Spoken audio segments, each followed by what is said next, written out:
Sa kulungan nag-New Year ang ilang Chinese nationals. Arestado sila ng NBI sa magkahiwalay na operasyon dahil sa umano'y kidnapping at illegal detention. Narito ang agenda report ni Andrea Salve. Hawak-hawak ng mga operatiba ng NBI International Operation Division, hindi na nakapalagpa ang dalawang Chinese national na ito. Pinusasan sila sa isang high-end casino hotel sa Quezon City matapos na kidnapin umano ang kapwa nila Chinese national. Nag-ugat ang entrapment operation sa sumbong ng boyfriend ng biktima. Mr. Jun Long stated in his affidavit that he was able to contact his girlfriend through his Viber account where she relayed to him that she was kidnapped.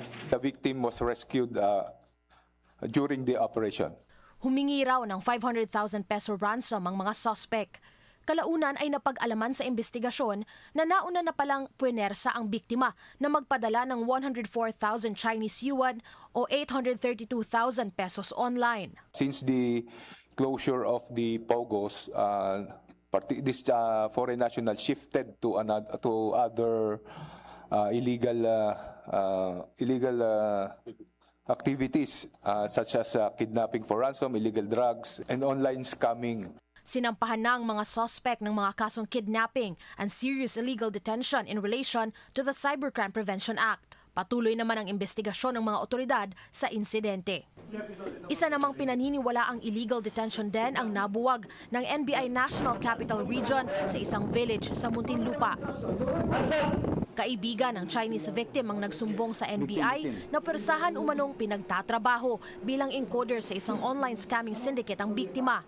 Na-rescue ang biktima at naaresto ang dalawang Chinese suspects. Ito yung na-identify ng victim na nananakit sa kanya, tinututukan siya ng baril, kinukuryente siya, etc. But together with these two Chinese nationals, may mga 6 pa na Chinese nationals doon na nag-ooperate ng mukhang hub or POGO-like office.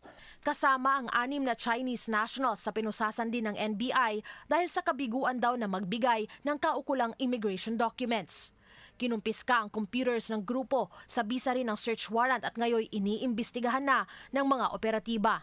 Ang dalawang suspect ay nauna ng sinampahan ng illegal detention case. Nakipag-ugnayan na rin daw ang NBI sa Chinese Embassy at Bureau of Immigration sa mga kaso ng nahuling Chinese suspects. Para sa agenda, Andrea Salve, Billionaire News Channel. Manatiling nakatutok sa Billionaire News Channel, sumubaybay sa aming social media accounts at mag-subscribe sa aming YouTube channel para sa mga eksklusibong balita at storya.